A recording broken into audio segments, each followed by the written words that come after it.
Fairhaven, située dans le Massachusetts, est une ville à proximité de l'un des plus grands ports de pêche de la côte Est.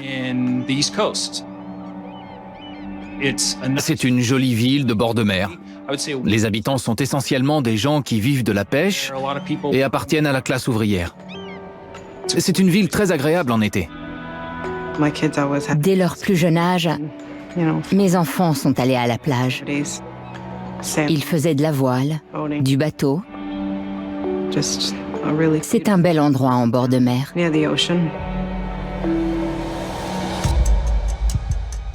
On est le 12 juillet 2014, aux alentours de 22 heures. Lynn Roy se prépare à aller se coucher. Elle est mère célibataire de 3 enfants. Elle est un peu inquiète parce que Conrad, son fils de 18 ans, est parti chez une amie un peu plus tôt dans la soirée et elle n'a pas de nouvelles de lui. Il m'a dit « Je vais voir Ariana ». Je lui ai demandé s'il rentrait pour dîner et il m'a répondu qu'il ne savait pas. À environ 22h30, elle lui envoie un SMS en lui demandant où il est. Il ne répond pas. Alors, elle demande à la sœur de Conrad si elle sait où il est et si elle a des nouvelles.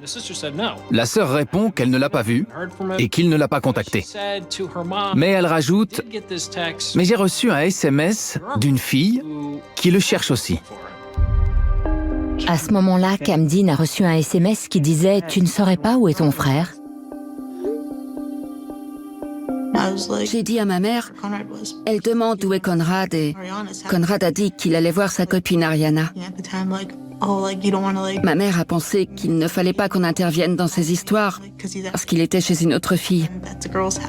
Alors j'ai répondu qu'il était chez son père.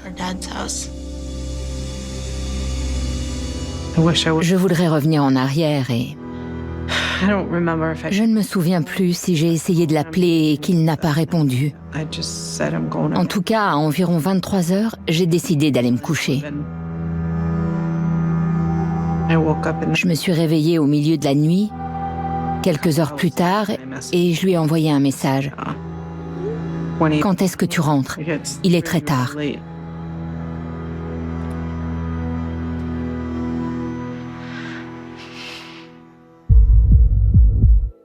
Le lendemain matin, lorsque Lynn se réveille, elle constate que Conrad n'est toujours pas rentré. Sa mère m'a appelée. Elle m'a appelée à 5h30 du matin. Elle pensait que Conrad était chez moi, puisque c'est ce qu'il lui avait dit. Et quand je lui ai dit qu'il n'était pas là, j'ai eu un mauvais pressentiment. J'ai compris qu'il y avait un problème. J'ai ressenti quelque chose en moi que je n'avais jamais ressenti auparavant. J'ai eu l'impression que son âme me traversait le corps. J'ai jamais ressenti un truc aussi glaçant. À ce moment-là, j'ai appelé la police. And what is your son's name? Conrad Royce. All right, what kind of truck does he drive? Ford 250. It's a diesel, big black, and it's got a bunch of stickers on the back. All right, I am going to send an officer out to take a report. Okay. Je m'appelle David Correa. Je suis policier de Fairhaven à la retraite. On m'a simplement dit que je devais aller prendre une déposition concernant une disparition. En arrivant, j'ai parlé à Lynn Roy qui m'a résumé la situation. Elle m'a dit qu'il souffrait de dépression et à ce moment-là, je me suis dit que j'allais devoir tout donner sur cette affaire. Conrad Roy est né à New Bedford, à l'hôpital de Saint-Luc, le 12 septembre 1995. Ma mère et le père de Conrad m'avaient accompagné à la maternité. On n'était pas mariés à l'époque, donc c'était pas forcément simple, mais on était dans une relation sérieuse. On a fini par se marier et on a eu 2 autres enfants. J'étais infirmière et le père de Conrad est capitaine de bateau remorqueur. On était des parents comme les autres et on tentait d'élever au mieux nos enfants. Mon frère était quelqu'un de drôle, joyeux, intelligent. Il était très intelligent. Il avait un sens de l'humour très développé, parfois noir, mais il me faisait rire. C'était quelqu'un de drôle. Conrad voulait être joueur de baseball professionnel pour les Boston Red Sox. C'était son rêve, mais en grandissant, il a eu envie d'être capitaine de bateau et il a commencé à travailler avec mon père. Mon grand-père est capitaine de bateau remorqueur. Il a appris le métier à mon père, qu'il a lui-même transmis à mon frère. Conrad est un ado tout ce qu'il y a de plus normal jusqu'en 2011, date à laquelle ses parents divorcent. À ce moment-là, sa vie a été complètement chamboulée. La séparation a été difficile pour les 3 enfants, en particulier pour Conrad qui, comme beaucoup d'ados, souffrait de dépression et de phobie sociale. Il a commencé à avoir des insomnies et des troubles de l'attention. Il était très intelligent, mais l'anxiété le dévorait. C'était un garçon super joyeux, mais il ruminait beaucoup. C'était quelqu'un de torturé. En tant que parent, on fait tout ce qu'on peut pour aider son enfant, et on pensait faire ce qu'il fallait. On l'a emmené voir des psys. Il avait un traitement. Il souffrait d'anxiété et de dépression. Dans les mois qui ont suivi, il était très optimiste. Il faisait tout ce qu'il fallait. Il prenait son traitement. Il allait voir son psy. Mais en octobre 2012, il fait une tentative de suicide en ingérant une grande quantité de paracétamol. Il en parle à une amie. Il lui raconte ce qu'il a fait. Il était chez son père. Et quand j'ai appelé sa mère, elle a dit « Non, j'ai pas de nouvelles de lui. Qu'est-ce qui se passe ?» Et je lui ai dit « Il faut qu'on aille là-bas. » Ariana lui sauve probablement la vie en appelant sa mère, qui envoie la police. On était tous sous le choc. C'était un appel à l'aide criant.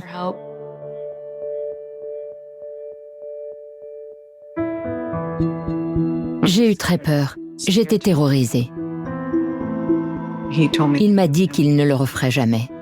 Évidemment, je lui ai fait promettre de ne jamais recommencer. Je lui ai dit que s'il se sentait à nouveau en détresse, il devait me parler.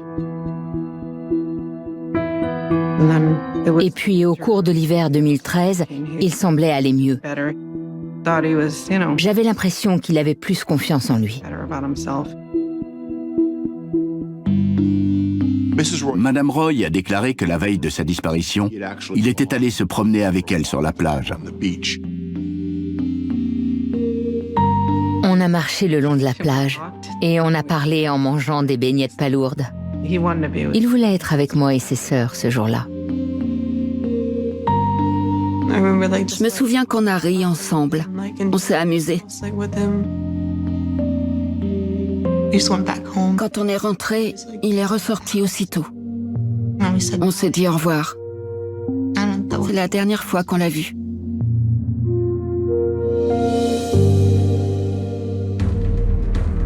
Il est parti au volant d'un pick-up Ford F-250 noir.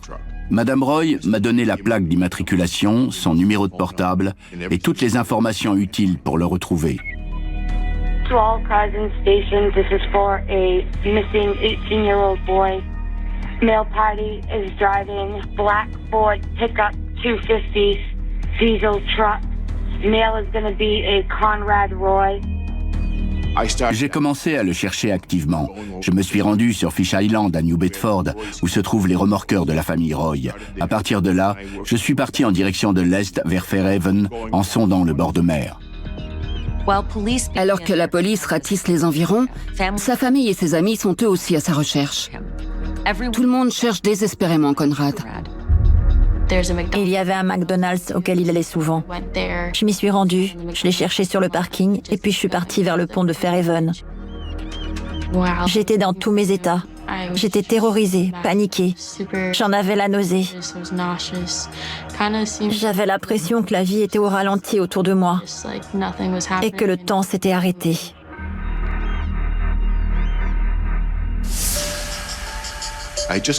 Alors que je sortais du parking du Seaport Motel, en regardant à droite, j'ai vu un pick-up Ford 250 noir en direction du sud sur Middle Street. Puis le véhicule a tourné à droite sur le parking du supermarché. Alors qu'il suit cette voiture, il voit une autre F-250 noire sur le parking. J'ai regardé la plaque et c'était celle de la voiture que je cherchais. Ce n'est que quand je me suis approché de la voiture que j'ai vu qu'il y avait quelqu'un dedans.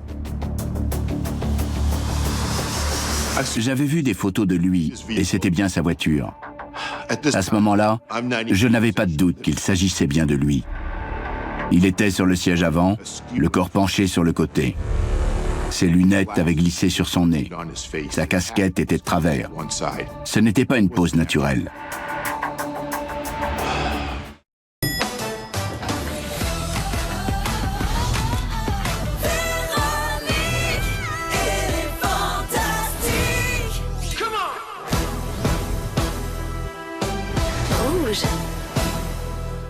Vous aimez les idées qui s'affrontent et s'entrechoquent? C'est pas de nos affaires. T'es-tu en train de changer de bord? C'est au débatteur de nouveau que ça se passe. Des échanges corsés. Ça va sauter. Parfois drôles, mais toujours pertinents. Les débatteurs de nouveau, du lundi au jeudi, 22h30.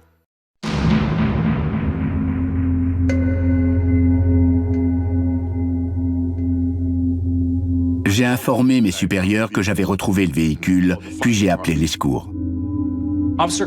David Correia, le policier, veut ouvrir la voiture, mais il est prudent. Il ne veut pas se mettre en danger. Je m'appelle Wally Serian. C'était moi le responsable de l'équipe de secours ce matin-là.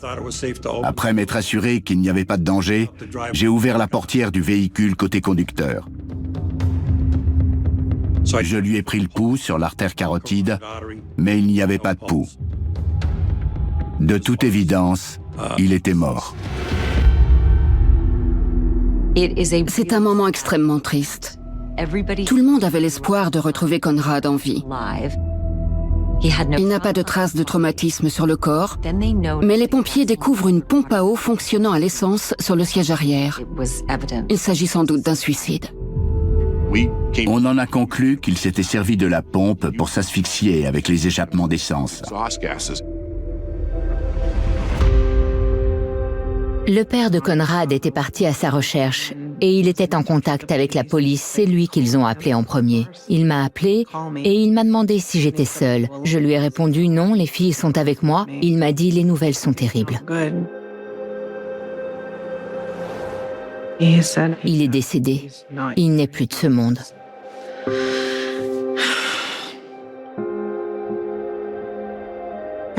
Ma mère était côté passager. Elle hurlait et pleurait. Elle n'a pas pu parler au début. Comment dire à ses filles de 11 et 13 ans que leur grand frère est décédé? Elle a répété « Il est parti. Il est parti. »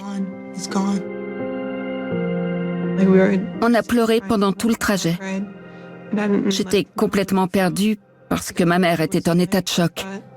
Je l'avais jamais vue comme ça.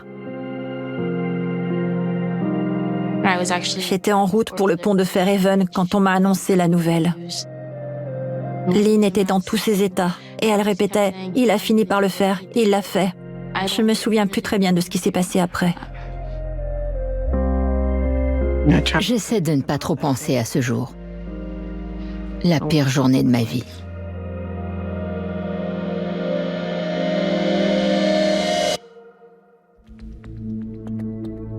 Dans l'État du Massachusetts, une enquête doit être conduite pour toute mort considérée comme suspecte. La police doit valider la cause de la mort.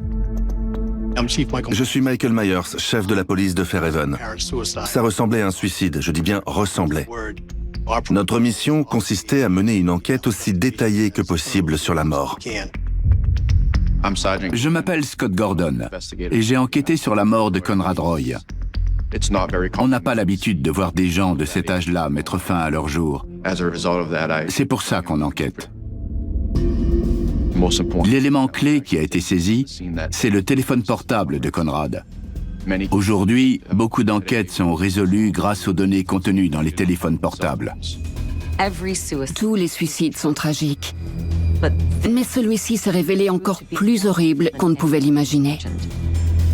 Les données retrouvées sur le téléphone ont fait basculer l'enquête. Quand j'ai allumé le téléphone et que j'ai jeté un œil au contenu, j'ai compris que nous allions devoir enquêter là-dessus. Je suis Glenn Cudmore, enquêteur de la police de Fairhaven. C'est Scott Gordon qui m'a parlé de l'affaire. Nos bureaux étaient l'un en face de l'autre. Scott Gordon épluchait le téléphone et il a commencé à me lire des SMS. Il n'y avait qu'une seule conversation. Normalement, on a toutes les conversations avec nos proches. Il avait vraisemblablement effacé toutes les autres conversations. Mais il en restait une, entre Conrad Roy et une personne nommée Michelle Carter.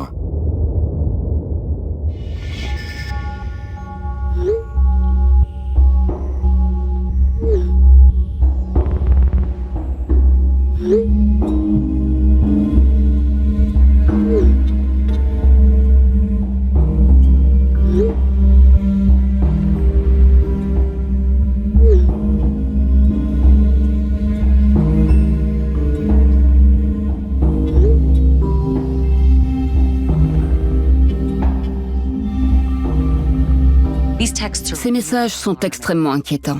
À l'évidence, cette personne sait que Conrad a des pensées suicidaires et elle semble l'y encourager. Mais qui est cette Michelle Carter? Je m'appelle Mary Claire Flynn. Je suis assistante du procureur du comté de Bristol. J'ai dit aux enquêteurs que nous allions devoir faire des recherches sur cette fille sans rien divulguer à la famille Roy, dans le cas où ce serait une fausse piste. Grâce aux réseaux sociaux et à différentes choses, on a pu identifier cette fille et sa famille. Michelle Carter semblait être une fille ordinaire de Plainville, dans l'État du Massachusetts. Plainville est une ville située au sud de Boston. C'est une ville dortoir typique de Nouvelle-Angleterre. Michelle Carter était en terminale au lycée King Philip Regional. C'était une élève brillante. Elle faisait aussi partie d'une équipe de sport. Je m'appelle Ed McFarland. Je suis un ami de la famille Carter. J'ai connu Michelle parce qu'elle faisait partie de l'équipe de softball.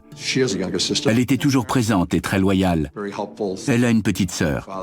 Ses parents étaient très impliqués. Son père venait aider pour les entraînements. Sa mère préparait des encas, elle était toujours là pour aider. En terminale, Michelle a été nommée élève la plus agréable. À ce stade, les enquêteurs ne savent toujours pas comment Michelle et Conrad se connaissaient. Plainville se trouve à 1 heure de Fairhaven. Plainville est une ville plutôt aisée, alors que Fairhaven est une ville de classe ouvrière. On peut dire que tout les sépare. Au début de l'enquête, on a interrogé les gens pour essayer de comprendre la nature de leur relation.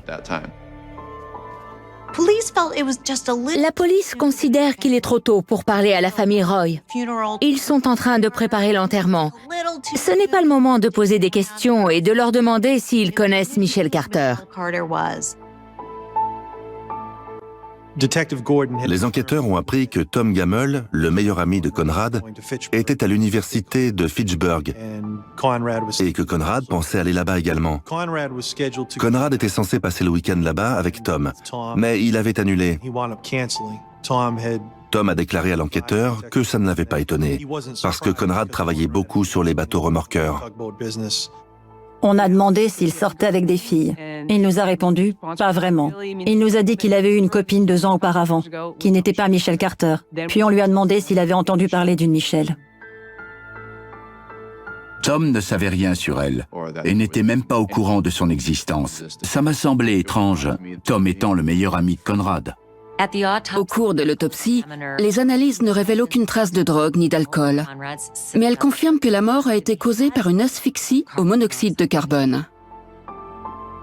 La police établit l'heure de la mort autour de 20 heures, la veille de la découverte du corps. Le 18 juillet, 5 jours après la découverte du corps de Conrad Roy, ses amis et sa famille se rendent à l'enterrement et à la veillée funèbre pour lui dire au revoir. J'avais jamais vu une file aussi longue que pour sa veillée. C'était la preuve que beaucoup de gens tenaient à lui. Je me souviens que je me suis dit, si seulement elle pouvait voir tous ces gens qui sont ici. Après ça, la police va interroger la famille de Conrad. À la grande surprise des enquêteurs, ce sont les sœurs et la mère de Conrad qui parlent spontanément de Michelle Carter. La police sait donc que la famille connaissait son existence. Mais ce n'est qu'après une découverte de Lynn qu'ils établissent la nature de leur relation. J'ai retrouvé un carnet Et j'ai découvert une lettre qu'il avait écrite. Il parlait de tous les gens qu'il aimait, de nous tous.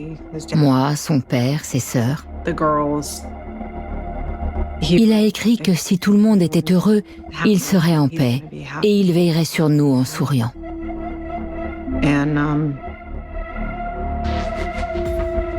Et il y avait un passage qui lui était adressé. On remet aux enquêteurs des lettres d'adieu écrites par Conrad. Et l'une d'entre elles est adressée à Michelle Carter. Il ne m'avait pas dit qu'il avait une copine. Il était très discret. Il avait gardé un tas de choses pour lui. Il avait beaucoup de secrets. L'histoire entre Michelle et Conrad commence avant 2014. Elle commence en 2012, alors que les deux ados sont en vacances avec leur famille. C'est là qu'ils se rencontrent. Presque tous les ans, en février, on allait en Floride pour rendre visite à notre grande-tante et notre grand-oncle. Et un jour, ma grande-tante nous a présenté ses amis et leur famille. Et leur petite fille, Michelle, avait l'âge de mon frère. Lorsqu'ils se rencontrent, ils partent faire une balade à vélo. Et ils s'amusent beaucoup. Lorsqu'ils quittent Naples, dans l'État de Floride, ils restent en contact. Et comme beaucoup d'ados, ils communiquent par SMS.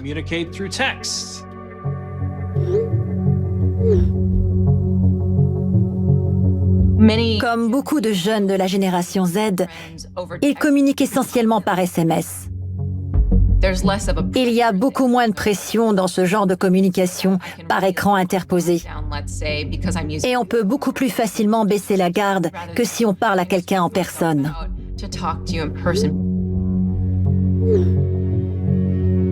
Au début, ils échangent des banalités, ils se cherchent. Et puis, ça commence à devenir sérieux. Mais ils ne se sont vraiment rencontrés que 5 fois. J'ai rencontré Michelle pour la première fois en 2013, c'était en été. C'était au match de baseball de Conrad. Elle m'a paru être une fille bien. Ses parents étaient sympas. Je voyais qu'il lui envoyait des messages tout le temps. Je voyais son nom apparaître sur son téléphone, mais je n'ai pas cherché plus loin. La police se rend compte que la relation de Conrad et Michelle est essentiellement une relation par message. Ils demandent alors l'autorisation à la famille de fouiller les autres appareils de Conrad. On voulait fouiller ses ordinateurs et tout ce qui pourrait nous aider à comprendre cette relation. La famille a retrouvé plus tard sur un ordinateur des vidéos de lui qu'il avait faites. J'étais sur l'ordinateur de ma mère quand j'ai vu une vidéo. C'était une vidéo de Conrad. Elle datait d'1 mois avant sa mort. J'ai couru chercher ma mère et on était émus. C'était la première fois qu'on entendait sa voix depuis sa mort. Hi, this is Conrad Roy. I'm going to talk to you about social anxiety. For me, social anxiety feels like it's overwhelming my life. You know, it's a bunch of bullshit. I am who I am. I need to be comfortable in my skin. And in order to be comfortable in my skin, I have to just be happy with myself, of who I am, Conrad Henry Roy III. Vous aimez les idées qui s'affrontent et s'entrechoquent? C'est pas de nos affaires. T'es-tu en train de changer de bord? C'est au débatteur de nouveau que ça se passe. Des échanges corsés, Ça va sauter. parfois drôles, mais toujours pertinents. Les débatteurs de nouveau, du lundi au jeudi, 22h30. Ils ont découvert un corps qui gisait sur le ventre. C'est un meurtre sordide. Gilda Roy décortique de véritables enquêtes. Aujourd'hui, on va aller au fin fond de l'histoire. Le fin fond de l'histoire, disponible maintenant sur Crave. I want to recover from this, and I feel like I haven't recovered from it yet. I feel like I still have a long way to go to recover from this social anxiety, this feeling of insecurity, feeling of neglect towards myself. Il a fait cette vidéo le 13 juin. C'est pile un mois avant sa mort. Dans cette vidéo, on a l'impression qu'il se parle à lui-même et qu'il se dit que ça va aller. What I am doing is I'm looking at myself so negatively. Looking at myself, minuscule little particle on the face of this earth. But I have a lot to offer someone. I'm introverted, nice and caring. That's some benefits. I'm a nice kid. But it comes to a point where I'm just...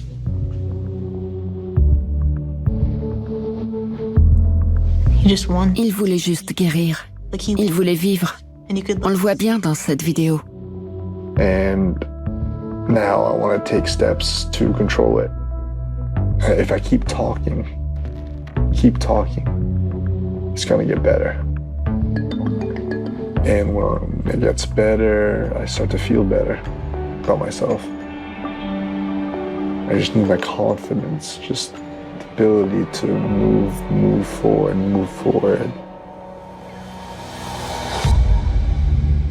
Il apparaît évident que c'était un jeune homme très sensible qui traversait des difficultés, comme beaucoup d'autres adolescents.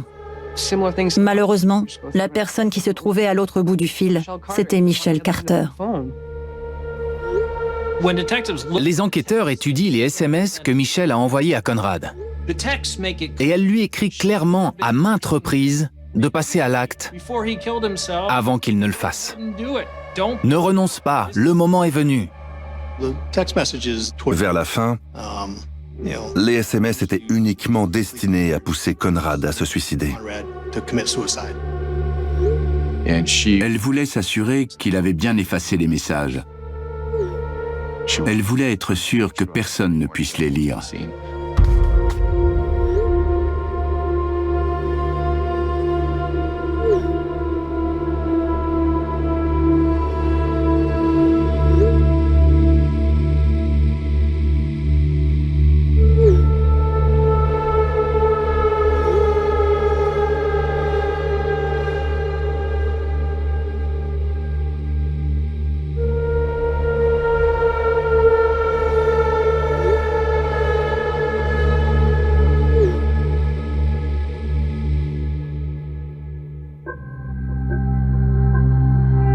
On sait qu'ils se sont appelés après le dernier SMS. Il l'a appelé pendant environ 38 minutes. Et puis, elle l'a rappelé pendant 42 minutes. Selon la police, ce dernier appel a eu lieu juste avant l'heure à laquelle Conrad serait mort. Ça veut dire que Michelle devait être au téléphone avec lui lorsqu'il est mort. La question, c'est pourquoi Conrad n'a-t-il pas effacé ses messages échangés avec Michelle? Il a effacé tout le reste. Pourquoi pas cela? Je pense qu'il les a gardés volontairement. Il n'a pas laissé les messages échangés avec sa mère, ses sœurs ou son père. Il n'a laissé que cette conversation avec Michelle. Est-ce qu'il voulait laisser une preuve qu'elle l'avait poussé à se suicider? Peut-être. Malgré leurs soupçons, les enquêteurs ne parlent pas des SMS à la famille de Conrad. Pendant un certain temps, on choisit de ne pas dire à la famille Roy qu'on dispose d'éléments déterminants dans l'affaire. On a décidé de taire cet aspect de l'enquête le plus longtemps possible, parce qu'on ne savait pas si c'était condamnable pénalement. Après sa mort, elle m'a envoyé des messages pendant tout l'été pour me dire qu'il m'aimait et qu'il me trouvait formidable.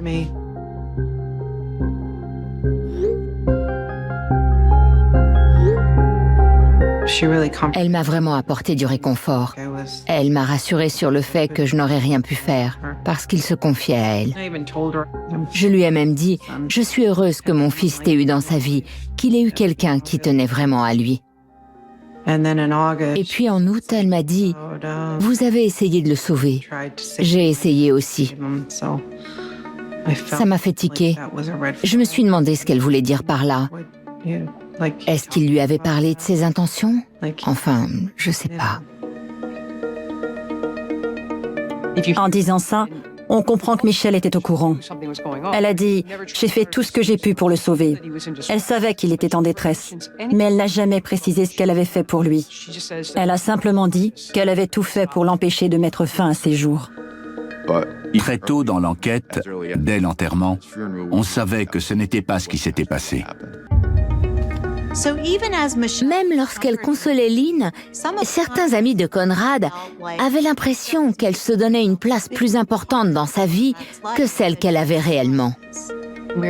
On était en train de lire des posts sur Facebook et je suis tombée sur celui de Michel. Elle disait « Je t'aime tellement, tu as toujours été là pour moi, tu étais mon sauveur, j'aurais aimé être ta sauveuse. » On s'est dit « Vous avez vu ce qu'a écrit cette fille? C'est qui cette tarée ?» Et puis j'ai compris que c'était Michel, la fille de l'enterrement. À l'enterrement de Conrad, Michel en faisait des tonnes. Elle pleurait bruyamment. On l'appelle encore la veuve éplorée aujourd'hui. Au cours d'une phase de deuil ou à un enterrement, quand la perte d'une personne est particulièrement douloureuse, on peut attirer l'attention beaucoup plus rapidement et facilement.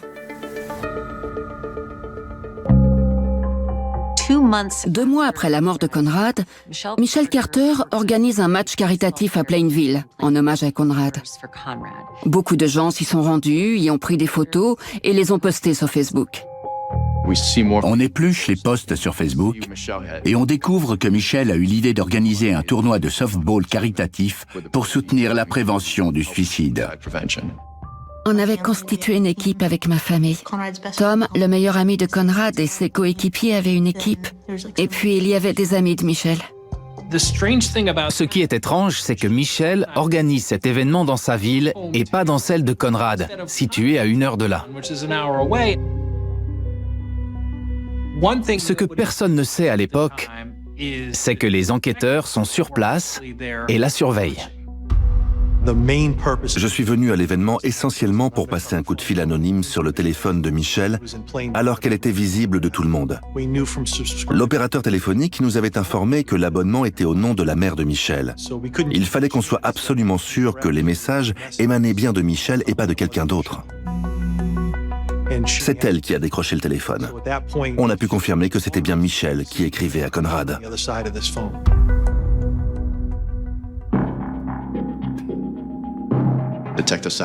Avec mon collègue, on s'est rendu à son lycée à Plainville pour la voir et lui poser quelques questions, mais aussi surtout pour qu'elle nous remette son téléphone et qu'on puisse l'analyser. On avait un dictaphone avec nous et on l'a averti qu'on enregistrait la conversation. Did you have contact on him that day right up until he passed? Do you think you had contact with him that day? I don't think so. Yeah. Did he tell you he was going to do that or anything like that? He was talking about it for a while. I had a feeling like if he didn't get help, then something was going to happen. And I was trying to get help for him sooner, but by the time it was just too late. Ils comprennent immédiatement qu'elle ne leur dit pas toute la vérité. Ils lui présentent un mandat et ils saisissent son téléphone. Et Dieu sait quelle preuve renferme son téléphone. Quand on lui a dit qu'on allait saisir son téléphone, sa voix a changé. Do I get it back? At some point you will, yeah.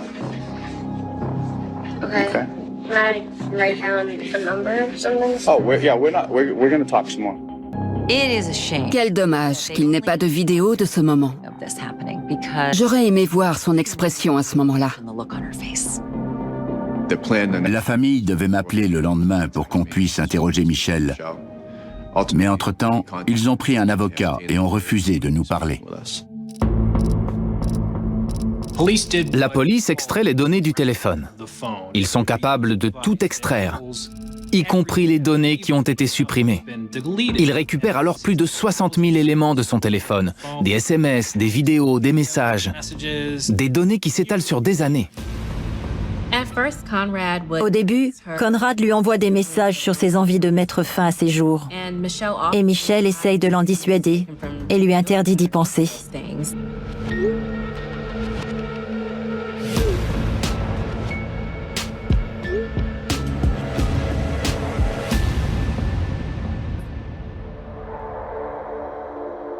À un moment donné, il y a eu un basculement, et elle est passée d'attentionnée et gentille à malveillante et cruelle. Elle lui dit « T'as qu'à boire de l'eau de Javel. T'as qu'à te pendre. » Elle commence à pousser Conrad, à le harceler et à lui dire « Il faut que tu le fasses maintenant. »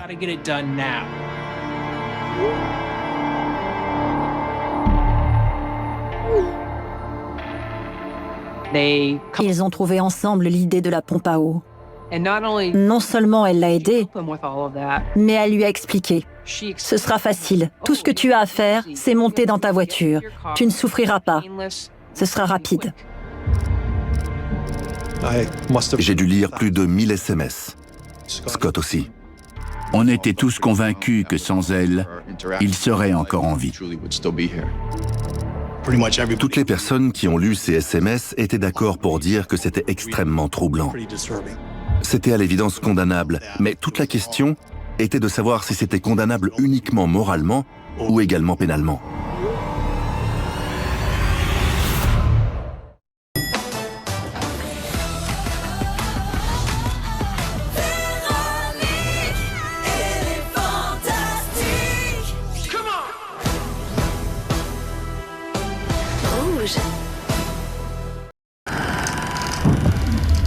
Êtes-vous prêts à mourir de peur? Seuls les vrais fans survivront.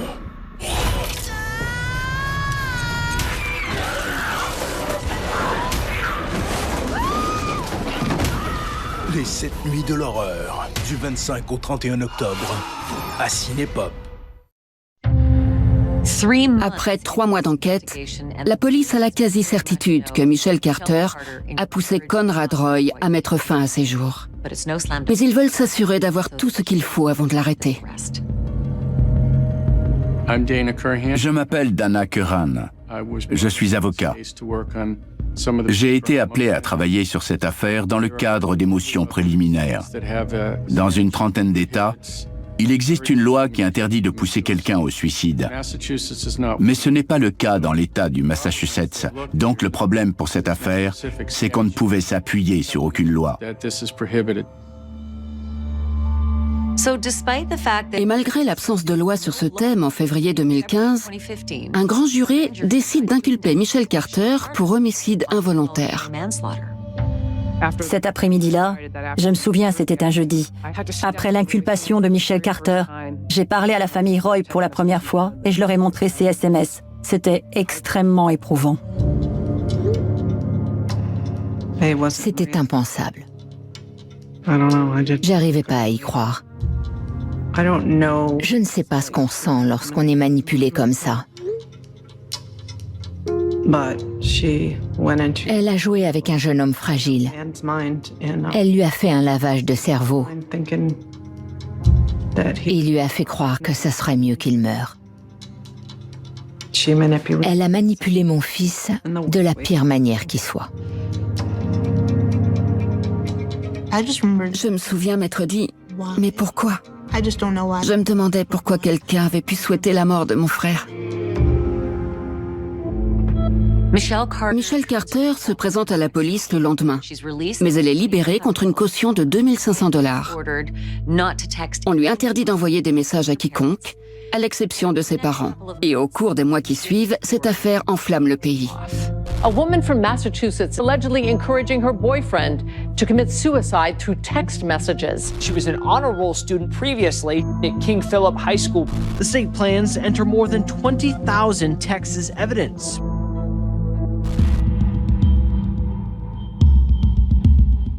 Good morning. Today is June 9, 2015.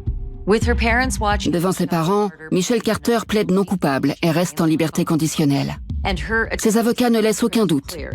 Ils vont se battre sans relâche jusqu'à la fin. We had dealing strictly with words. We have a person who was not present when he made his own voluntary decision to take his own life, and she did not do anything physical in nature. Si on dit à quelqu'un de se suicider, est-ce que ça relève de la liberté d'expression ou est-ce que c'est un crime? Ça ouvre un débat passionné. Michelle est dépeinte comme l'incarnation du mal. L'opinion publique est contre elle. À un moment donné, Michelle a eu le malheur de faire une moue qui a été capturée par un photographe. Et cette image est restée gravée. Les gens voyaient cette image et se disaient « Cette fille n'en a rien à faire ». Et je pense que c'était injuste. She's a terrible person. I can't believe how indifferent she was to his life. It's disgusting. Elle est méprisée par tout le pays. Elle est haïe par tous. To me, she's evil. Why can't she be held accountable when she was sitting here purposely texting this young man and telling him to kill himself? C'est une affaire inédite. Et donc, c'est très compliqué de savoir si Michelle sera condamnée. Le monde entier observe. Le 5 juin 2017, le procès de Michelle Carter s'ouvre. Michelle Carter from Plainville, Mass, on trial accused of involuntary manslaughter. C'est l'un des premiers procès qui repose uniquement sur des messages et des traces numériques laissées par deux ados. Le verdict constituera un précédent pour les procès à venir. On énonce les chefs d'accusation. La défense appelle Michelle Carter à la barre. C'est la première fois qu'on va l'entendre parler. Please take a seat and make yourself comfortable. And please keep your voice up nice and loud. Please state your full name and age. Has anyone promised you anything or threatened you in any way to make you forego your right to a jury trial? No. Michelle Carter a décidé de renoncer à son droit à avoir un procès devant un jury. Elle voulait que ce soit le juge seul qui décide, au regard des faits et en accord avec la loi, si elle était coupable ou innocente.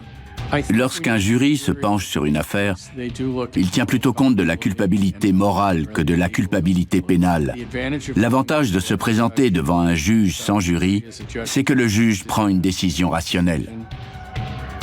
Une fois cette décision établie, au lieu de sélectionner un jury, le juge a déclaré « Demain matin, l'accusation prendra la parole ». Tout le monde est tenu en haleine. L'issue est imprévisible.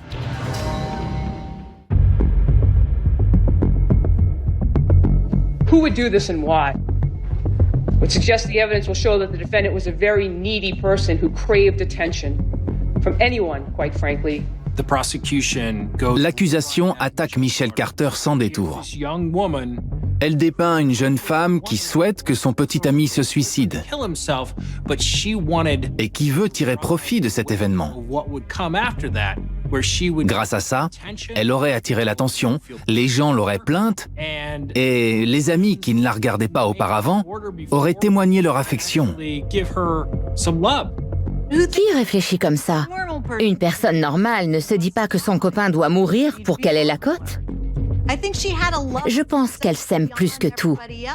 Je pense que c'est une forme de narcissisme pernicieux. L'accusation a vraiment cherché à la faire passer pour une personne diabolique qui n'avait aucune excuse et qui devait être punie pour ce qu'elle avait fait.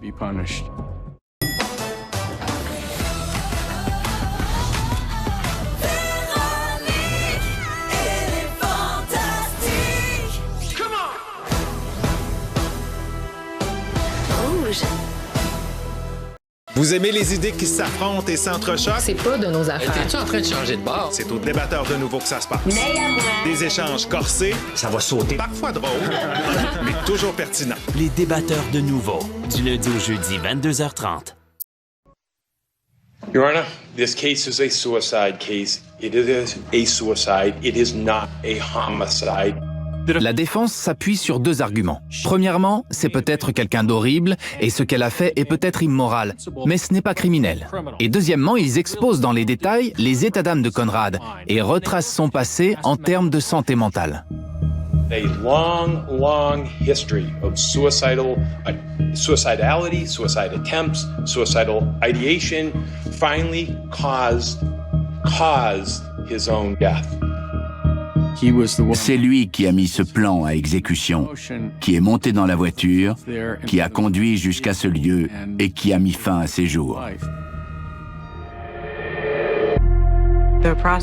L'accusation voulait que je décrive quel genre de personne c'était, ce qui lui plaisait dans la vie. Quand on parle de son enfant, évidemment, on a tendance à dire que c'était le meilleur. Mais dans le cas de Conrad, c'est vrai. Took whatever was given to him, so he really didn't complain much. He did the best he could. Was he close to his sisters? Very much. Lorsqu'elle est à la barre, Lynn parle de sa tentative de suicide en 2012. Elle parle aussi de l'ami de Conrad qui l'a sauvé à l'époque. Did you find out that he had told somebody that he had done that? Yes. And what did you learn about that? La défense réussit à empêcher Lynn de parler d'Ariana Taylor, qui a sauvé Conrad lors de sa première tentative de suicide. Ils comparaient cette affaire avec la fois où j'ai appelé Lynn, qui a fait venir une ambulance lorsque Conrad avait avalé une boîte de médicaments. Je ne savais pas vraiment ce qui se passait, mais j'ai préféré donner l'alerte au cas où. Michelle savait exactement ce qui se passait, mais elle n'a rien fait pour l'aider. Ce que fait Ariana en 2012 est radicalement différent de ce que fait Michelle en 2014. Et malheureusement, Michelle est la seule à savoir que Conrad a de nouveau des pensées suicidaires. In July of 2014, did you have any concerns about his mental health? I knew he was a little depressed, but I thought he was doing great. I mean, he just, graduated from high school, got his captain's license, and I thought everything was moving forward, not backwards. So. Certaines personnes réussissent très bien à intérioriser cette douleur, tout en affichant un visage différent. Beaucoup de personnes déclarent « Je ne veux pas faire de peine à ma mère, je ne veux pas en parler à mes amis, parce que je pense qu'ils ne pourront pas le supporter. » On était très proches, mais il gardait beaucoup de choses pour lui, parce qu'il ne voulait pas me faire de peine. Il essayait de me protéger.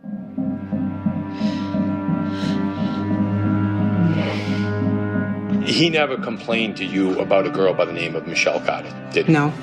He never told you that anybody was trying to convince him to do something he didn't want to do? No. Nothing further, Your Honor. Thank you very much. You step down, Mr. Roy. Thank you very much for your assistance. Have another day. I do, Your Honor. Thank you very much. La défense ménage Lynn, parce que ça aurait été mal vu de s'en prendre à une mère qui vient de perdre son enfant. Puis, la sœur de Conrad, Camden Roy, est appelée à la barre pour parler de la soirée où son frère est mort. Did he seem upset to you? No, he was just like, I'm going to Ariana's. Bye. Was that the last time you saw your brother? Yeah. Ce soir-là, j'ai reçu un message de Michelle Carter.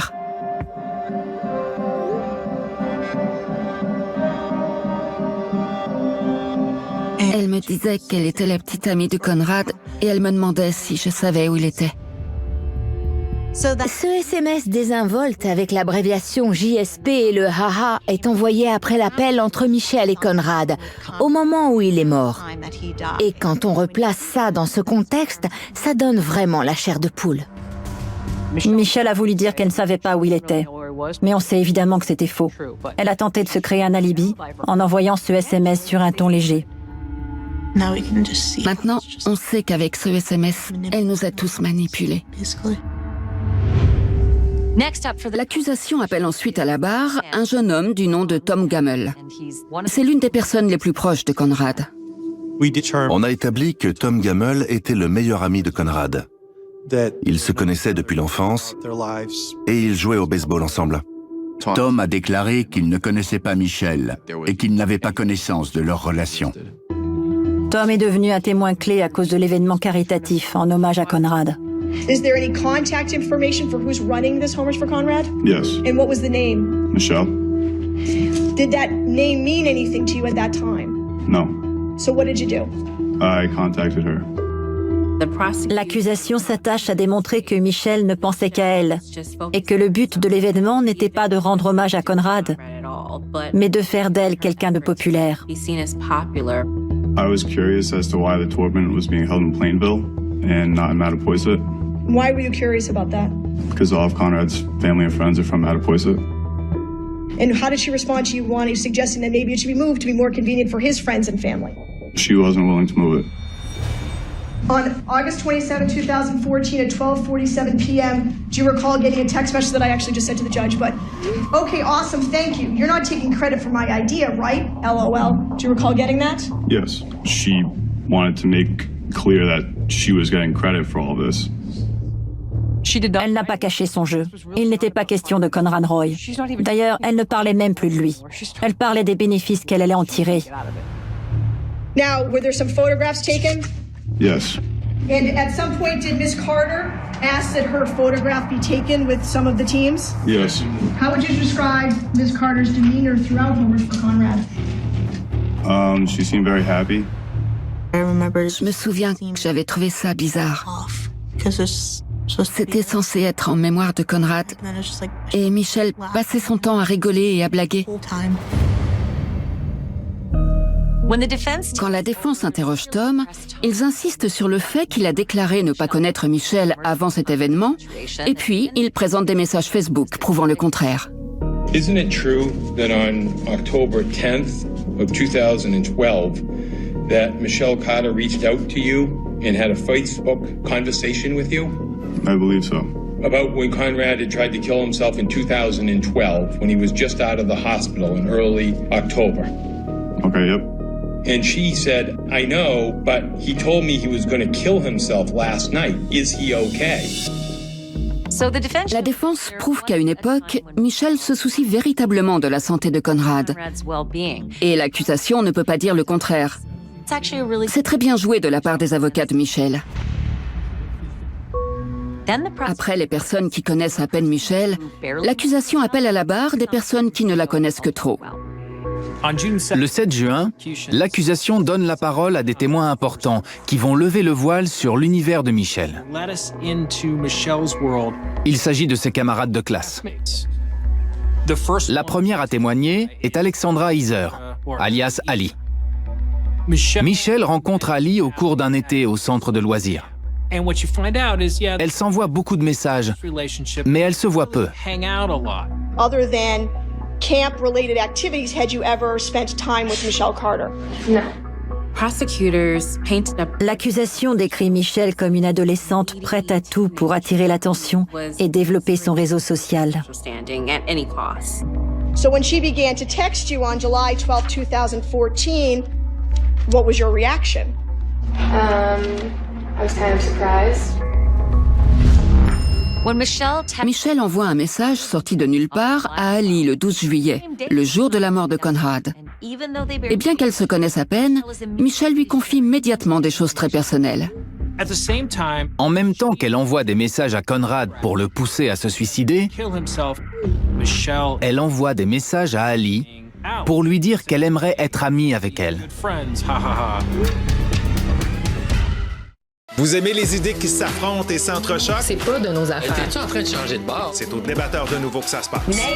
Des échanges corsés. Ça va sauter. Parfois drôles, mais toujours pertinents. Les débatteurs de nouveau, du lundi au jeudi, 22h30. Ils ont découvert un corps qui gisait sur le ventre. C'est un meurtre sordide. Gilda Roy décortique de véritables enquêtes. Aujourd'hui, on va aller au fin fond de l'histoire. Le fin fond de l'histoire, disponible maintenant sur Crave.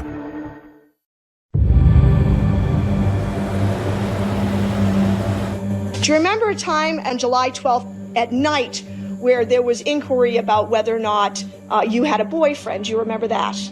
Yes. And you recall whether or not you asked her if she had a boyfriend? Yeah. And what does Michelle Carter send you at 10:21 p.m.? Thank you, that's nice of you. Well, I actually do have a boyfriend right now, but he's going through a tough time. And is there further information there, again now on July 12, 2014, 10:30 at night? She said, yeah, but IDK, he's in a bad place right now. À ce moment-là, à 22h30 le 12 juillet, alors que Michelle écrit « Haha, il va mal » à Ali, Conrad est déjà mort. Et Michelle est vraisemblablement au courant. Et puis soudain, le lendemain, Michelle lâche une bombe en annonçant que Conrad s'est suicidé.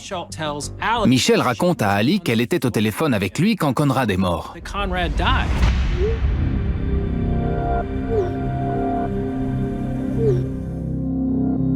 Can you read your response back? Honestly, I don't mean this in a bad way, but I feel like you should talk to someone about it, because I can't really help considering I don't know you very well, and I certainly don't know the situation very well. Que Michelle lui raconte quelque chose d'aussi intime paraît vraiment étrange à Ali. L'accusation cherche à montrer toutes les facettes de Michelle qui a peut-être une motivation cachée et que tout ce qu'elle veut, c'est de l'attention.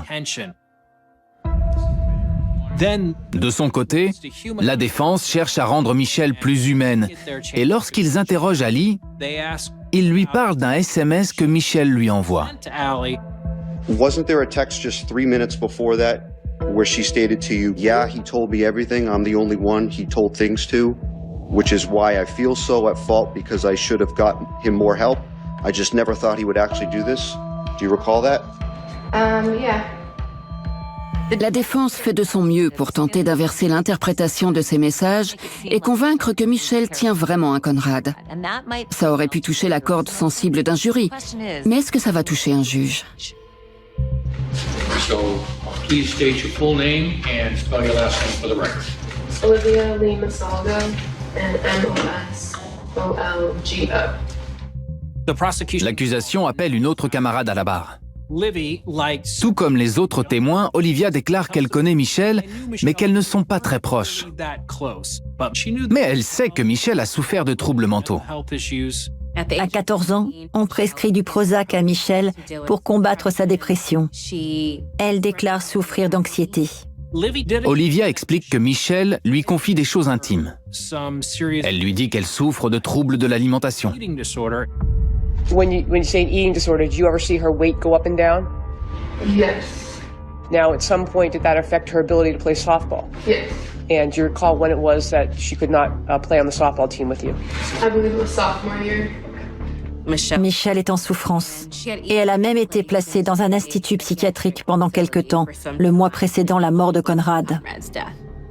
Michelle souffre d'anorexie mentale, ce qui est souvent synonyme d'une vision erronée de l'individu sur lui-même. Le malade se pense gros alors qu'il est mince. Elle veut contrôler cette réalité, même si elle est erronée. Avec le témoignage d'Olivia, l'accusation tente une nouvelle fois de prouver que Michelle a un besoin maladif d'attention. Now, when you were back at high school with Michelle, is it fair to say that she expressed to you that she felt like she had no friends? Yes. Could you read that to us, please? Stop telling me how wonderful and beautiful I am and how I'm such a funny girl, because beautiful girls get invited to parties and their friends call and want to hang out. They don't spend Friday nights alone, and funny girls don't lock themselves in their room to cry. On comprend que Michelle est elle-même perturbée. Lors de son témoignage, Olivia parle d'Alice, une amie de softball de Michelle qu'elle a connue avant sa relation avec Conrad. Elles jouaient dans la même équipe pour les compétitions à l'extérieur. Elles sont devenues amies. Mais à un moment donné, les parents d'Alice, en particulier sa mère, ont commencé à s'inquiéter de son comportement. And she texted you that she was talking to her therapist about Alice? Yes. And she also texted you that she was obsessed with Alice. La mère d'Alice trouve que Michelle est trop demandeuse, qu'elle envoie trop de messages et qu'elle est trop intrusive. Elle cesse donc de se voir. Ça a beaucoup affecté Michelle. Elle a tenté par plusieurs moyens de renouer le lien avec Alice, y compris en envoyant une lettre chez elle avec un faux nom d'expéditeur. Mais la mère d'Alice a tout de suite compris et a intercepté le courrier. Cette histoire avec Alice montre une fois de plus comment le besoin d'attention de Michelle repousse les gens. Mais l'accusation va plus loin. Elle sous-entend que la rupture amicale avec Alice perturbe tellement Michelle qu'elle espère qu'avec le suicide de Conrad, Alice reviendra vers elle. Mais Alice ne la contacte pas et elles ne redeviennent jamais amies. I'm going to direct your attention to July 20th, 2014, a text that was sent at 11:59 p.m. If you could read that text. At the end of the day, I just really miss him. He was who I talked to until 3 a.m. and now he's just gone. But his mom called me today. She found a suicide letter he wrote to me. He didn't write one to anyone else. His mom said I was the most important person in his life. We found out. On a découvert après son décès qu'elle lui avait demandé de lui écrire une lettre d'adieu. Ça prouve à quel point elle avait l'esprit tordu. Elle avait tout planifié pour se faire passer pour la petite amie en deuil. Elle voulait cruellement attirer l'attention. Olivia déclare que dans un message, Michelle lui confesse que Conrad lui avait écrit une lettre d'adieu. Michelle voulait qu'on comprenne qu'elle était quelqu'un d'unique. Selon elle, il n'en a même pas écrit à sa propre mère. Elle lui a dit « Il faut que tu m'écrives une lettre d'adieu. Ton dernier tweet, tu dois me l'envoyer à moi. » Ça confirme notre théorie selon laquelle elle cherchait à attirer l'attention par tous les moyens. Elle se fichait de lui. Ça semblait être le résultat d'une longue préparation. Ce n'était pas un truc qui avait été improvisé la veille. Et Michelle voulait un exemplaire de la lettre que Conrad lui avait écrite. Elle a demandé ses cendres à ma mère. Et elle m'a demandé si elle pouvait venir chez notre père pour voir sa chambre. Ma sœur et moi, on a une partie de ses cendres pour nous deux. Même nous, on doit partager. Comment a-t-elle pu se rendre à l'enterrement et demander les cendres du fils à la famille, alors que c'est elle qui l'a poussé à commettre cet acte? Cette fois-ci, les avocats de Michelle tentent d'inverser l'interprétation des messages envoyés entre Michelle et Olivia. Ils tentent de prouver que Michelle n'a pas besoin d'attirer l'attention d'Olivia, parce qu'elle l'a déjà. Fair to say that you and Miss Carter texted throughout that time period many times, fair to say? Yes. And sometimes you would say, I love you, Michelle. Isn't that fair to say? Yes. L'accusation appelle ensuite Alexandra Lexi Iblan à la barre. Lexi déclare que Michelle et elle sont copines de classe. Other than texting, would you guys ever hang out and just like go out on a Friday night? Not usually. I can't remember a time that we did. Lexi révèle aussi un fait notable. 2 jours avant la mort de Conrad, elle reçoit un message de Michelle qui dit que Conrad a disparu. What does she say? I'm losing all hope that he's even still alive. Do you then just ask seriously, question mark, question mark? Yes. And how does she respond, please? She says, yes, he's been missing since Wednesday night. C'est 2 jours avant la mort de Conrad. Il va bien. Il n'a pas disparu, et Michelle le sait puisqu'elle passe sa journée à lui envoyer des messages. Elle invente sa disparition. C'était ce qu'on appelle un galop d'essai, pour voir quel genre de réaction elle obtiendrait de ses amis quand elle leur annoncerait la mort de Conrad. Elle était en train d'obtenir ce qu'elle voulait. C'est pour ça qu'elle a continué de le pousser dans les jours suivants. Pourquoi tu ne l'as pas encore fait? T'avais dit que tu le ferais. Elle avait déjà dit à ses amis « Je ne sais pas où il est », pour qu'elles aient de la peine pour elle, qu'elles disent « Pauvre Michel ». Elle s'est servie de lui pour arriver à ses fins. Lorsque vient le tour de la défense d'interroger le témoin, la stratégie est inchangée. Il tente de montrer que Michel a déjà l'affection de toutes ces jeunes femmes. Il s'appuie sur le SMS que Lexi envoie à Michel disant « Merci Michel, je t'adore ». Mais est-ce que ça suffira à contrecarrer l'effroyable galop d'essai démontré par l'accusation ? Puis arrive à la barre un témoin clé pour l'accusation, Sam Boardman. Sam Boardman était un témoin crucial. Son témoignage a bouleversé les certitudes. Vous aimez les idées qui s'affrontent et s'entrechoquent? C'est pas de nos affaires. T'es-tu en train de changer de bord? C'est au débatteur de nouveau que ça se passe. Des échanges corsés. Ça va sauter. Parfois drôles, mais toujours pertinents. Les débatteurs de nouveau, du lundi au jeudi 22h30. La semaine des 4 juillet, c'est aussi 1500 invités de renom.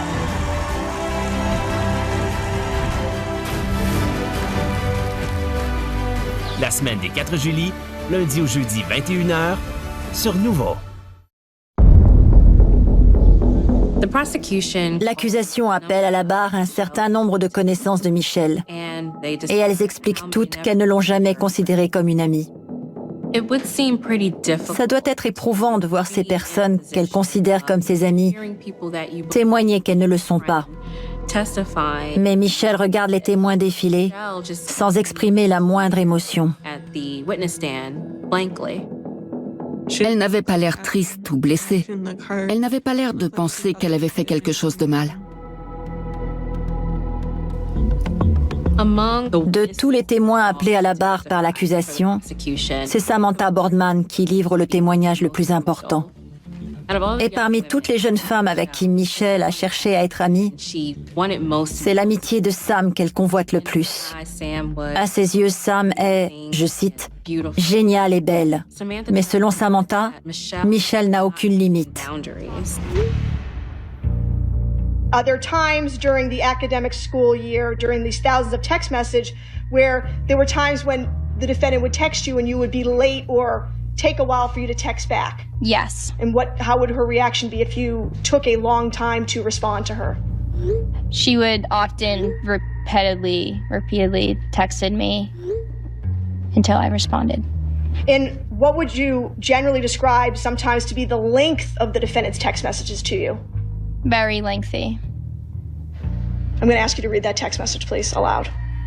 Yeah, I have school friends that all say they love me, but that doesn't mean shit when no one ever asks to hang out with me. So when someone actually makes an effort to talk to me and hang out and stuff, it makes me so happy and I actually feel important. Like when I look back on my high school career, I'm honored to say that I got the opportunity to be friends with Sam Boardman. And I'll be honest, I cried when you said you wanted to help me and hang out and stuff. It just meant so much to me. Like I finally found a friend. For the summer of 2014, did you have any plans to spend time with her over the summer? I believe I saw her once that summer. Et le SMS envoyé par Michelle Carter qui va mettre le feu aux poudres, c'est sans doute celui où elle parle du soir où Conrad s'est suicidé. Could you read that for us from the defendant to you? I wasn't supposed to let that happen, and now I'm realizing I failed him. Sam, his death was my fault. Like, honestly, I could have stopped him. I was on the phone, and he got out of the car because it was working, and he got scared, and I fucking told him to get back in, Sam. That moment. À ce moment-là, tout le monde s'est tu. Un frisson a parcouru la salle. Elle lui a dit de retourner dans la voiture. J'en revenais pas. Au moment où elle lui a dit de retourner dans la voiture, elle aurait pu lui dire « N'y retourne pas ». Cette petite phrase aurait pu sauver mon frère. L'affaire a pris un autre tournant. On savait juste qu'il y avait eu 2 appels téléphoniques, mais on ne savait pas ce qui avait été dit. Le seul élément dont on disposait désormais, c'était ce qu'elle avait dit dans les messages à Sam. Conrad est ressorti de sa voiture et a des doutes. Mais elle lui dit de remonter dedans.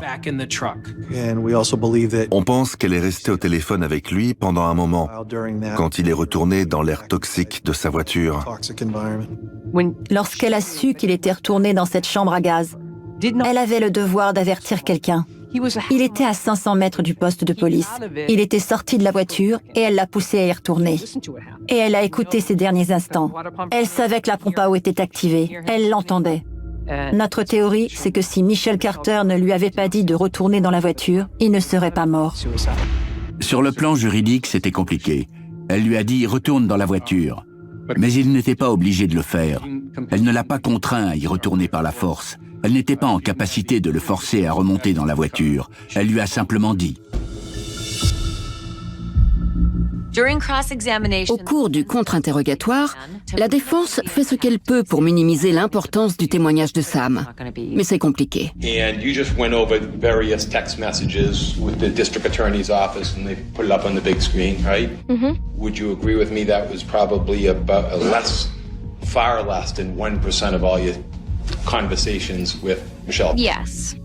Il continue à exposer tout un tas de choses intimes que Michelle et Sam ont partagées, dans le but de montrer que leur relation est profonde et riche. Mais réussir à effacer cette phrase machiavélique, « Je lui ai dit d'y retourner », c'est presque mission impossible. Le procès a un retentissement national et il attire des journalistes de tout le pays. Il y avait toujours une foule de journalistes devant le palais de justice. C'était un véritable cirque médiatique. Il y avait des hélicoptères. Je ne comprends toujours pas pourquoi on envoie des hélicoptères à un procès. La police de Taunton est venue nous épauler pour escorter la famille. C'était compliqué à gérer. Il y a un SMS en particulier qui attire l'attention des fans inconditionnels de la série à succès Glee. C'est BuzzFeed qui relaie cette information. Après la mot de Conrad, Michelle envoie ce message à Sam. J'avais déjà tout prévu. Ce message, c'est presque mot pour mot ce qu'a dit le personnage de Rachel après la mort de son petit ami Finn. I don't know, something different. Maybe something better. I don't think that that's possible. He was my person. À la mort de l'acteur Cory Monteith, son personnage dans la série meurt aussi. Et les fans inconditionnels de la série ont commencé à se demander le rapport entre Michelle Carter et l'actrice Léa Michel. En fouillant son téléphone, on a découvert qu'il y avait beaucoup d'images de Léa Michel. Elle était clairement obsédée par cette série. C'est extrêmement étrange d'imiter quelqu'un qui est en deuil. La coïncidence de la date de la mort de Monteith et de celle de Conrad est glaçante. Il est mort à un jour d'écart de Conrad. C'est peut-être pour ça qu'elle le poussait à passer à l'acte le même jour. Certains pensent que c'était lié à son obsession avec Glee.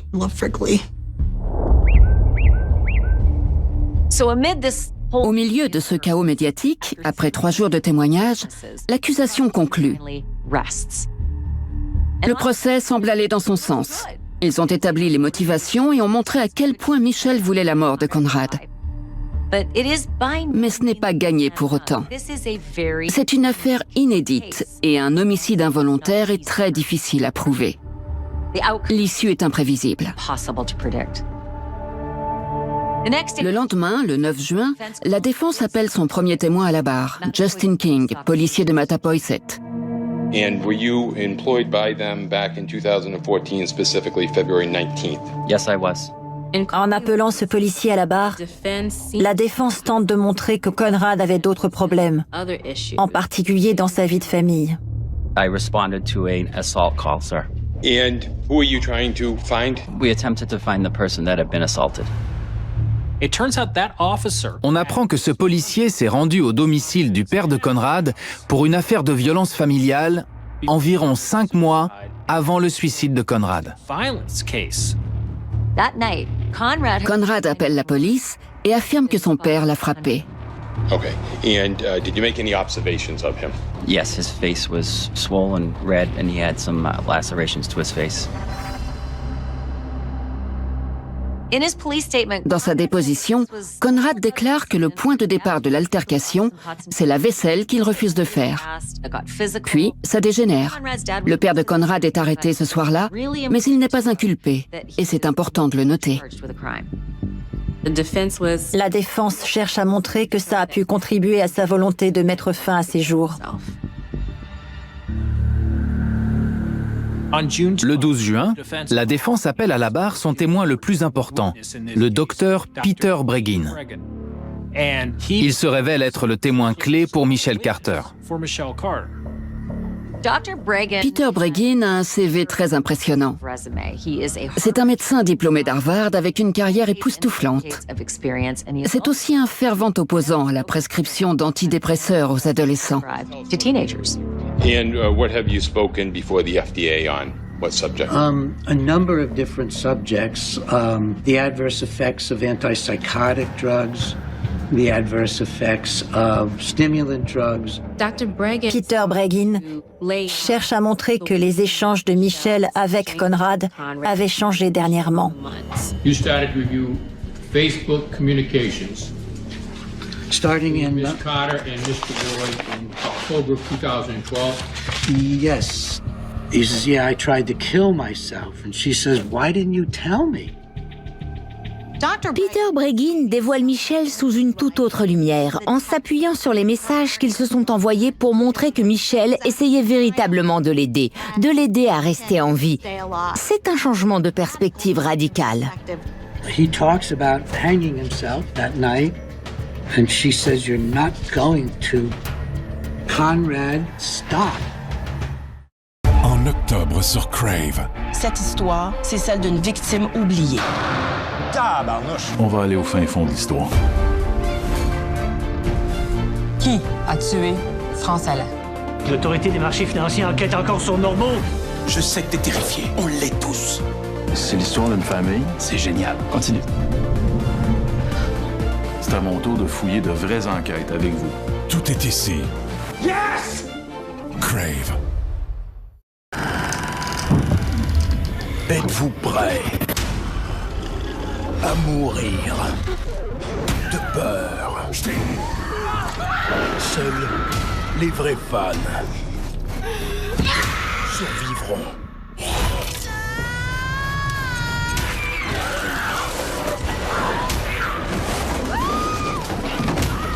Les 7 nuits de l'horreur, du 25 au 31 octobre, à Cinépop. Les avocats de Michel Carter interrogent Peter Breggin, médecin et expert judiciaire. Il leur présente des preuves démontrant que Michel a véritablement tenté d'aider Conrad. Le juge n'a pas vraiment entendu cette version jusque-là. She's a helper. Her whole life is helping. Everybody says. Just about everybody. She's the biggest helper. Il constate que le ton de ses messages est toujours gentil, qu'elle cherche à ce qu'il obtienne une aide psychiatrique. This is from Conrad to Michelle on October 8th, 2013 at 4:50 p.m. He says, I feel hopeless. She says, do you still feel the same way you have been feeling? Yeah, it's bad. Did you get a new psychiatrist? He cancels my appointments all the time. Yeah, you need to get a new one fast. 3 exclamation points. And she says, quote, try my best every day to think of ways to help you. And I just wish you knew how much you mean to me. Peter Breggin révèle aussi que Michel prenait des antidépresseurs. April 1st, Michelle says that she's talking to the doctor about starting Celexa and why, because it will help her eat more. Peter Breggin explique que le traitement que Michel prend, le Celexa, altère la partie frontale du cerveau, qui gère l'empathie, la prise de décision, la capacité à aimer. La théorie de Peter Breggin s'appuie sur une intoxication involontaire causée par les antidépresseurs qu'elle prenait. In terms, doctor, what is an involuntary intoxication? Well, by definition, it's an intoxication, which means that the neurochemistry of the brain has been disrupted. And that this intoxication is observable through thoughts, behaviors, activities. In terms of your opinion that she became involuntarily intoxicated, are you able to pinpoint about when she became involuntarily intoxicated? Yes, on July 2nd, she begins to help him go to heaven. She begins to give him advice, and she'll encourage him.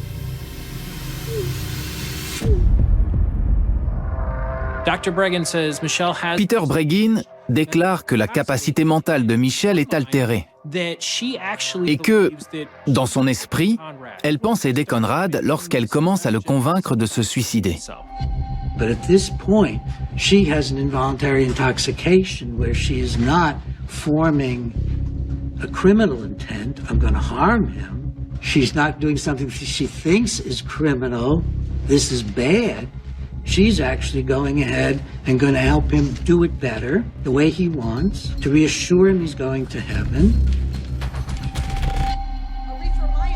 Katie Rayburn a fait le contre-interrogatoire.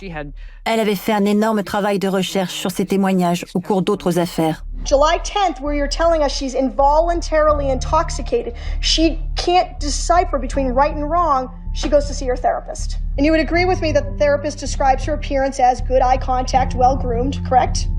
Yeah. All right. Short-term memory intact, judgment good, correct? Mm-hmm. Her attitude is cooperative and pleasant, and her thoughts logical, correct? Yes. And you're now telling us that she didn't know right from wrong at that same time. Well, actually, she thought she was doing absolutely the right thing.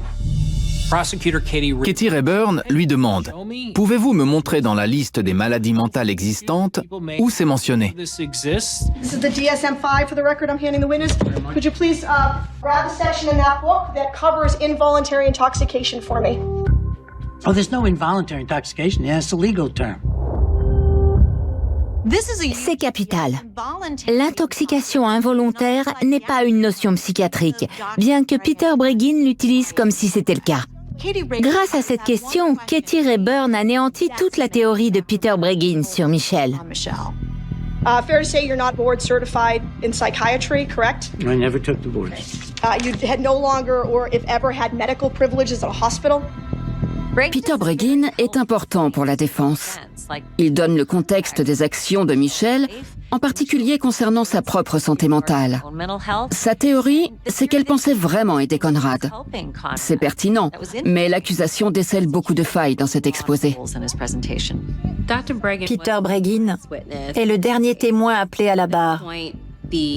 La défense clôt sa plaidoirie et les deux parties exposent leurs conclusions. Le procès s'achève et le verdict est désormais entre les mains du juge Moniz. Il doit décider s'il s'agit d'un crime pour lequel la peine peut aller jusqu'à 20 ans de réclusion criminelle. Il faudra 3 jours avant que le verdict ne tombe et que le juge Moniz parle.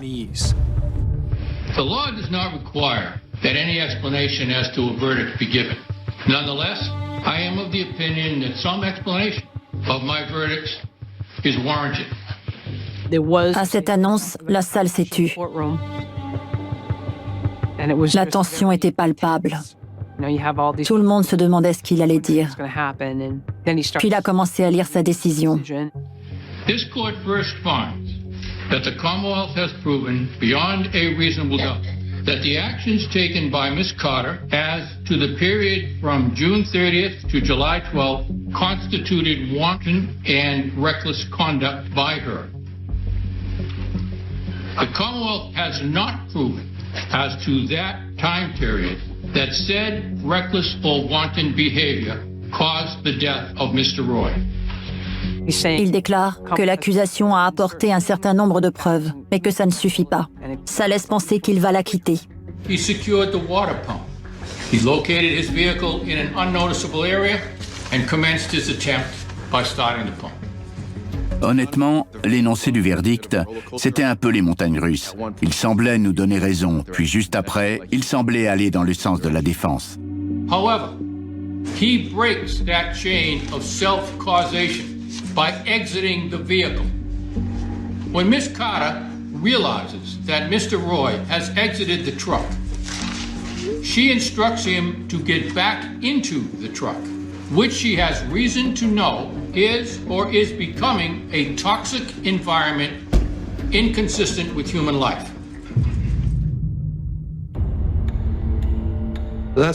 C'est à ce moment-là que ça a basculé. Et Michelle allait devoir affronter le pire. This court does not find that the intentionality necessary for such wanton and reckless conduct is obviated by Dr. Bregan's theory of involuntary intoxication, in that the court did not find that analysis credible. Ms. Carter, please stand. This court, having reviewed the evidence and applied the law thereto, now finds you guilty on the indictment charging you with the involuntary manslaughter of the person Conrad Roy III. Je me souviens que j'étais en état de choc et qu'il m'a fallu quelques instants pour réaliser. Ensuite, je me suis sentie soulagée. Ma famille et moi, on a ressenti un grand soulagement parce qu'on s'est dit que mon frère avait obtenu justice. Le juge avait décidé que tous les messages envoyés ne suffisaient pas à constituer un homicide involontaire en soi. En revanche, le fait qu'elle lui ait demandé de retourner dans la voiture au moment où il en est sorti, ça, c'était un crime. C'est un verdict absolument incroyable. Coupable d'homicide involontaire pour avoir envoyé des messages à Conrad et pour lui avoir dit des choses au téléphone sans même être sur place. C'est très important, parce que ça crée un précédent unique. Michelle et ses parents n'ont jamais parlé à la presse de ce qu'ils ont ressenti. Mais j'imagine que cette décision les a terrorisés. Leur fille risquait 20 ans de prison.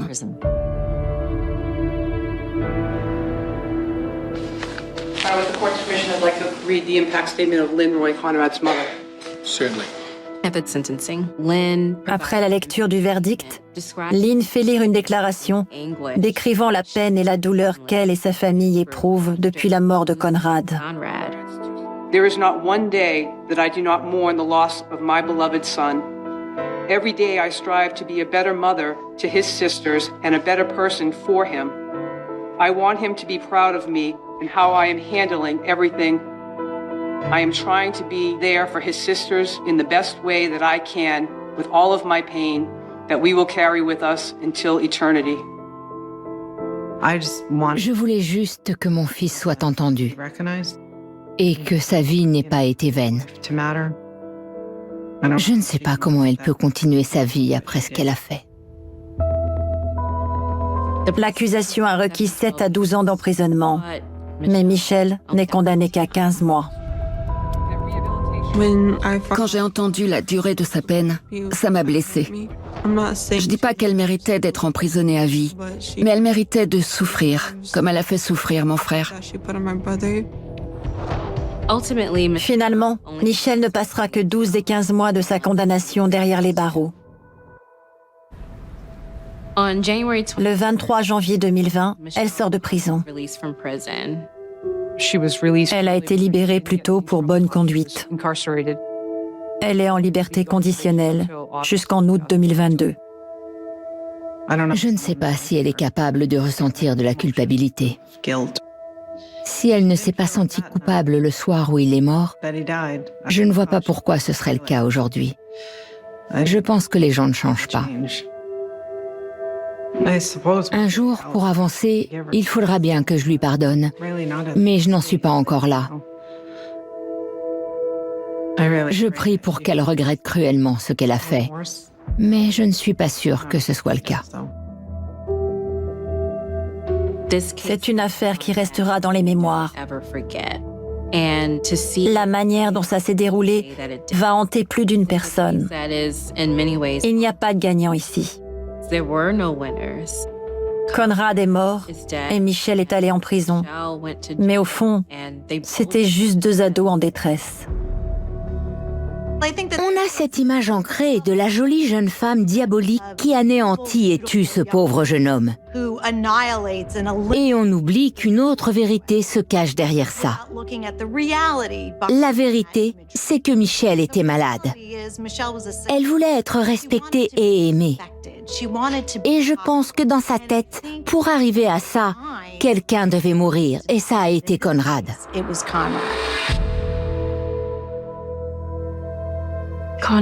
Conrad Roy était l'une des personnes les plus intelligentes et les plus gentilles que j'ai rencontrées. Le monde a perdu quelqu'un de cher. Dans l'État du Massachusetts, on tente encore de faire voter une loi au nom de mon fils. La loi issue de l'affaire Conrad Roy établira clairement que si l'on sait qu'une personne est suicidaire et qu'on la pousse à passer à l'acte ou qu'on lui fournit les moyens, ce sera un crime. Mais ça ne s'appliquera pas dans un cadre médical. Cette année, pour la première fois, j'ai écrit une lettre à Conrad. C'est la première fois que j'ai réussi à mettre des mots sur mes sentiments. Parce que perdre un enfant, c'est un véritable traumatisme. C'est une telle épreuve. L'écrire m'a fait beaucoup de bien. Vraiment. Je pense à lui chaque jour qui passe. Je le sens à mes côtés.